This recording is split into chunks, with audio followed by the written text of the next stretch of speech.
So you're having surgery on your foot, okay? Cool or not cool.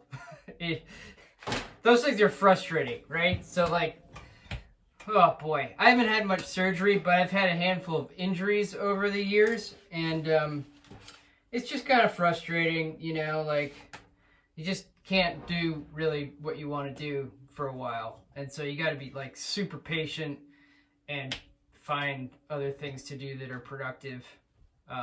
So best of luck with that. But of course, with drums, there's like endless things to work on that don't involve your right foot. In fact, we could work on drum stuff for years without using any feet. A lot of the drum set stuff, it comes from snare drum originally. So like military marching snare drum stuff, that was really the foundation of this instrument. So like I have spent countless hours in time in my life just working on hand, arm, stick things on a practice pad or whatever. Like countless. I mean, there was a period in my life where it was like for a few years or maybe even more than that, I'd probably spend like 3 hours a day just on a practice pad, not even using my feet. So, so that being said, there's just so much we could work on. But I think what we're gonna do is keep your left foot in the picture, because we haven't done a whole lot with the left foot yet. And actually, what I'm gonna show you today will seem like very basic as far as the left foot goes. But we'll keep the left foot in the game, and then I want to get back to some. I think we had talked about triplets. I think we did a note value thing many months ago back at the music center. But I want to get you back into some triplet stuff, because you might have forgot by now. And triplets are a little trickier and very different from working in note values that are even, like 2s or 4s. So note values of 2s would be like 1/8 notes, because we have 2 notes per beat. Groups of 4 would be like 16th notes, because we have 4 notes per beat, right? But triplets, of course, they work in 3s or 6s sometimes. And we end up with 3 notes per beat or 6 notes per beat. Okay, 3 notes per beat would be 1/8 note triplets, which is what we'll work on today. And then 6 notes per beat would be 16th note triplets. Okay, there you go. Music Theory 101. So anyways, I guess since I'm talking about that, why don't we just do that first? And then we can look at the other stuff. Okay, along these lines, the 16th note backbeat groove that you were working on, that one, sounded really good. Yeah, it sounded so good. And you had it up to 70, which is super impressive. Yeah, very nice. I'm a little bit bummed that we're not going to be able to use your right foot, because now that beat is sounding really good and you got it kind of up to tempo. And there's other beats on that page that use a lot of right foot. So that's okay. We'll put that on the back burner for now, and we'll come back to it. But nice work on that. Sounded really great. Okay, so triplet stuff. I'm not going to write this out. So focus, because I'm just going to try to explain it to you and show it to you. And it's pretty basic, But because it's triplets, it's a little bit trickier. So you got to pay attention to like the sticking, the rights and the lefts and stuff. I'm trying to think of a tempo for this.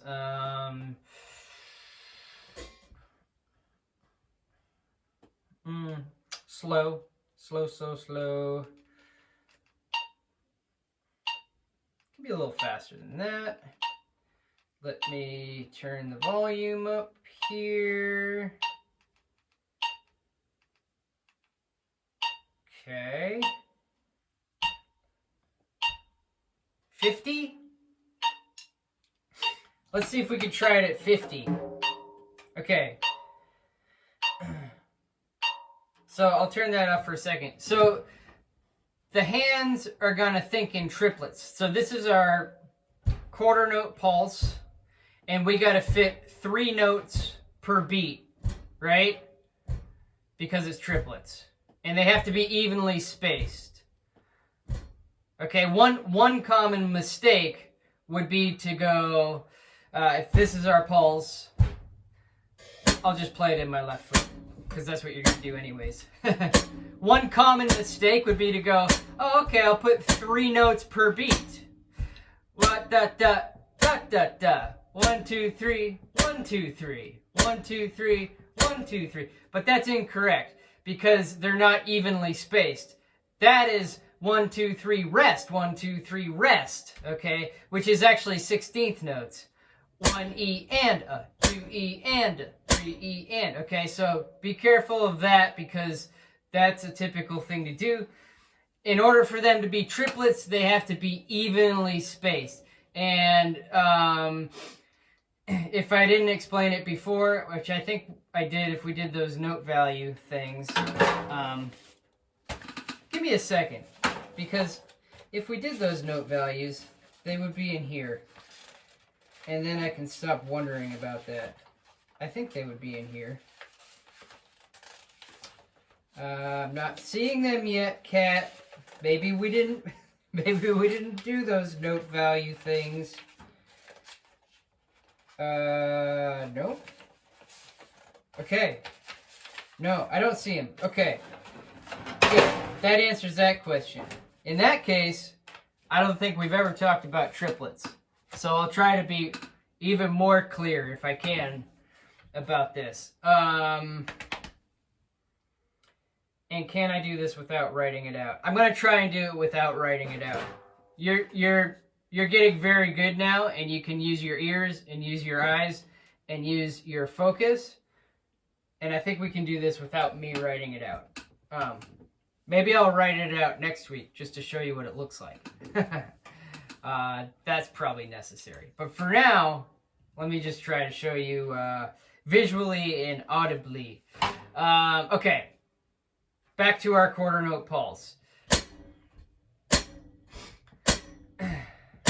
The way we count triplets is 1 la li, 2 la li, 3 la li, 4 la li, 1 la li, 2 la li, 3 la li, 4 la li, 1 la li, 2 la li, 3 la li, 4 la li.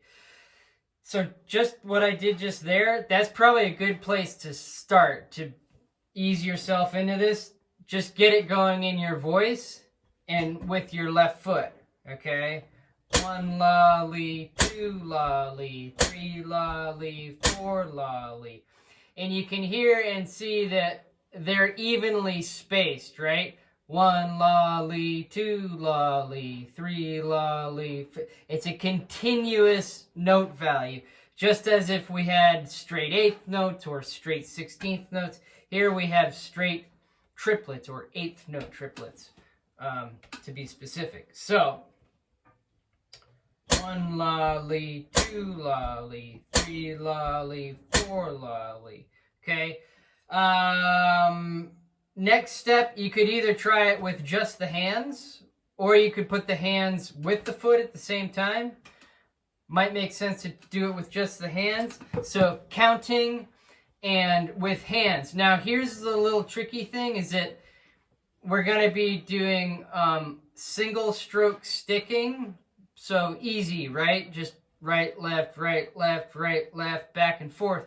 But because it's grouped in threes, it makes it so that the first beat starts on a right, and then the second beat, beat 2, would start on a left.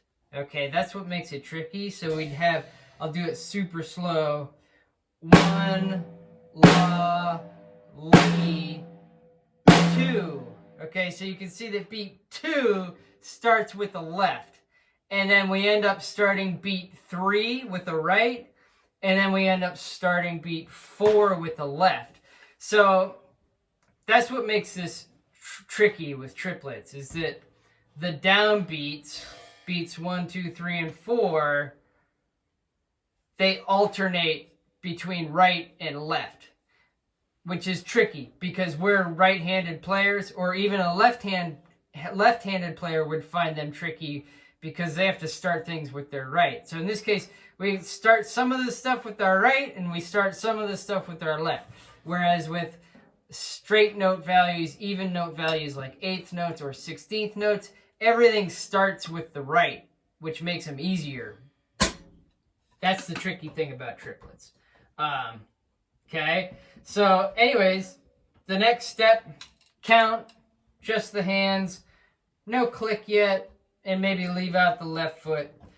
1, la, li, 2, la, li, 3, la, li, 4, la, li, 1, la, li, 2, la, li, 3, la, li, 4, la, li. Okay. And then maybe try it with the foot. Remember, the foot's on the downbeats. 1, la, li, 2, li, 3, la, li, 4, la, li, 2, la, li, 3, la, li, 4, la. Okay, so it's important to get to that point, I think, before trying it with the click. So there's 3 things going on. Voice, counting out loud, snare with the hands, playing the correct sticking, and left foot closing on downbeats. Okay? Once that's comfortable, then see if you can get it with a click. So this is a little bit faster for sure, right? But I think 50 feels pretty good. You may need to ease up. Maybe you want to try it at 40 first. You know the deal. 1 la li, 2 la li, 3 la li, 4 la li. 1 la li.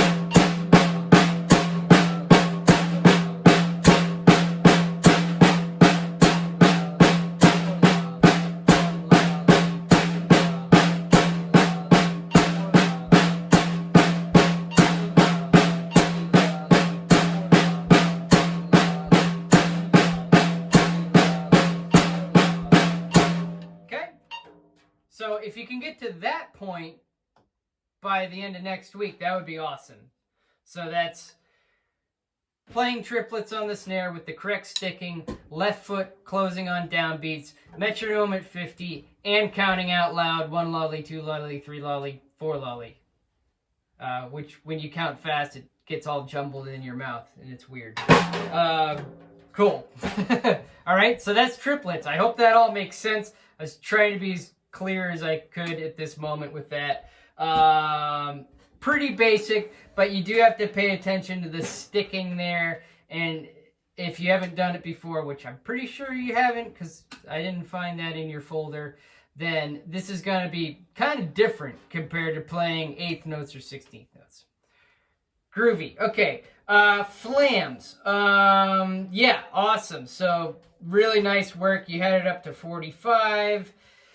And that was the 8th note, right? That was the 8th note. Flam, flam, flam, flam. I don't remember, actually. Was that the eighth note or the quarter note? Anyways, I think you're ready for the next step, which I'm going to make up right now. What I want to do is,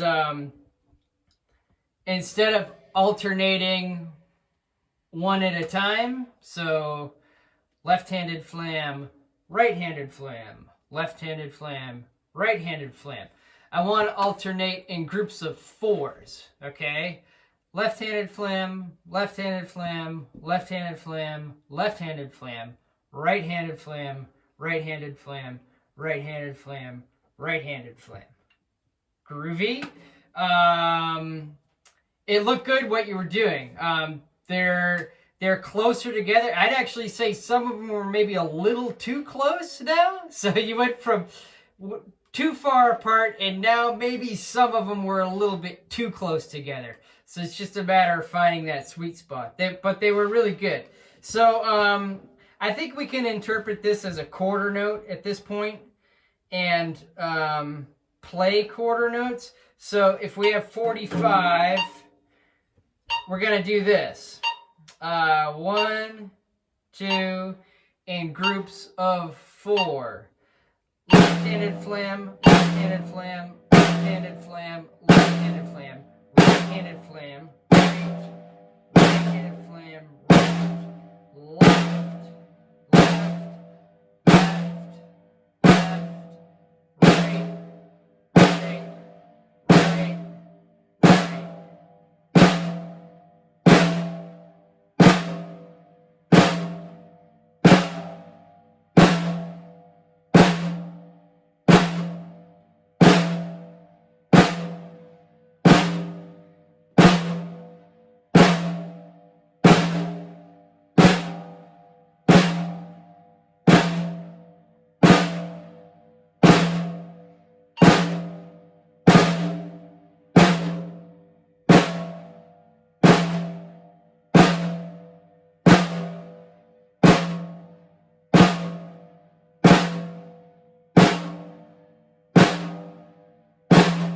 Okay, so that was at 45.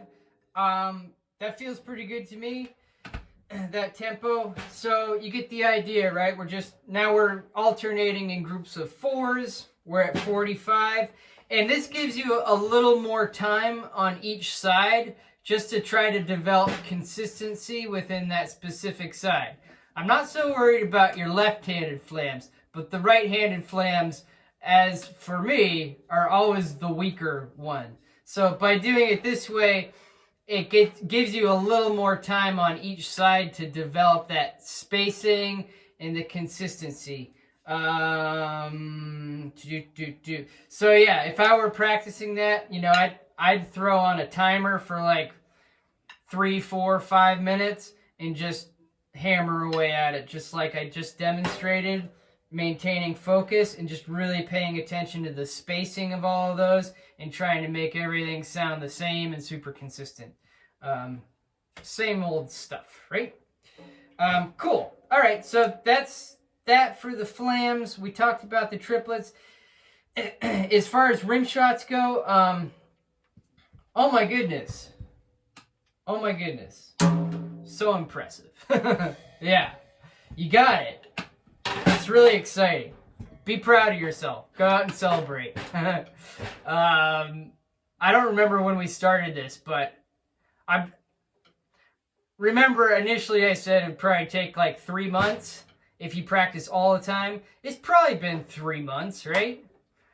You would probably remember more than me, but I think it's probably been about 3 months since we started this. Maybe a little bit more, potentially a little bit less. But you're there. You're there. All 3 of those were really solid. Is it 100%? No. Are my rim shots 100%? No.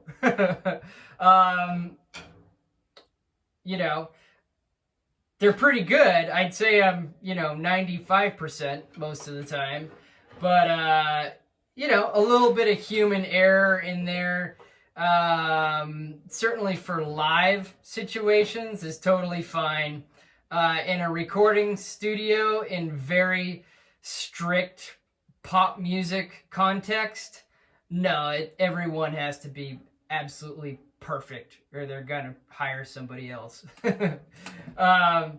But so anyway, to review your rim shots, I guess you figured out what we were looking for, and your dad helped you figure that out. So thank you, Craig.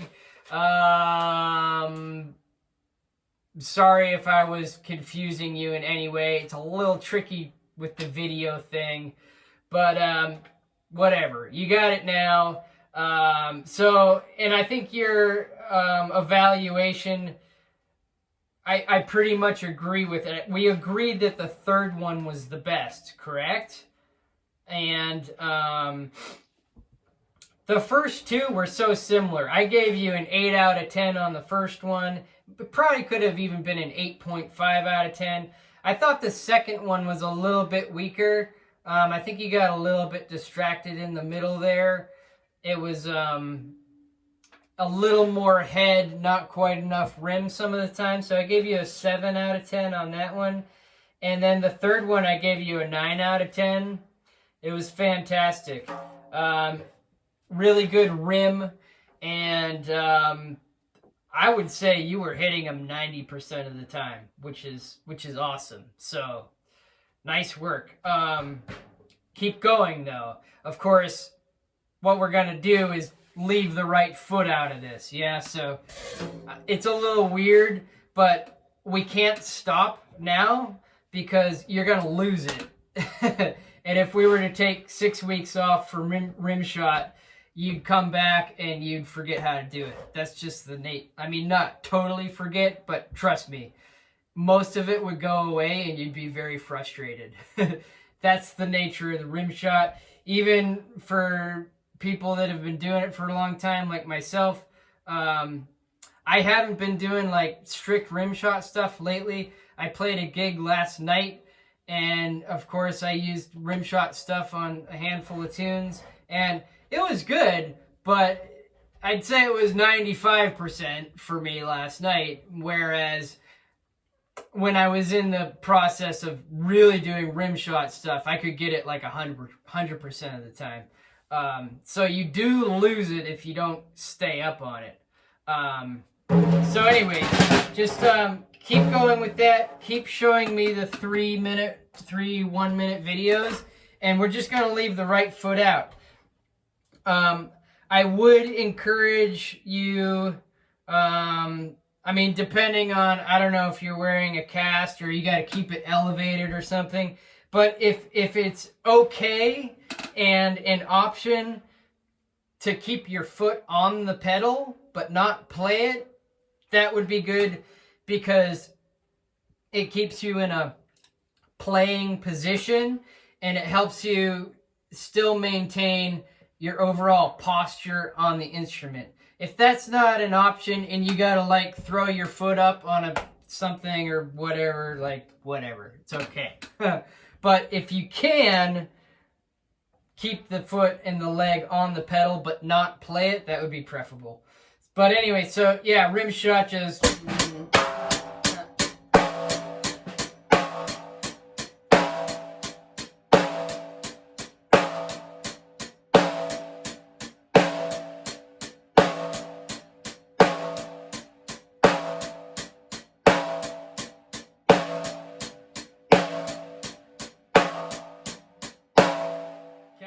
Those were all really nice rim shots, except for I think the first one. But all the rest were super nice. So yeah, just playing the beat, but leave the kick out, just so we keep working on the rim shot. Cool. All right. I think we're done for today. Awesome. I will see you next time. Adios.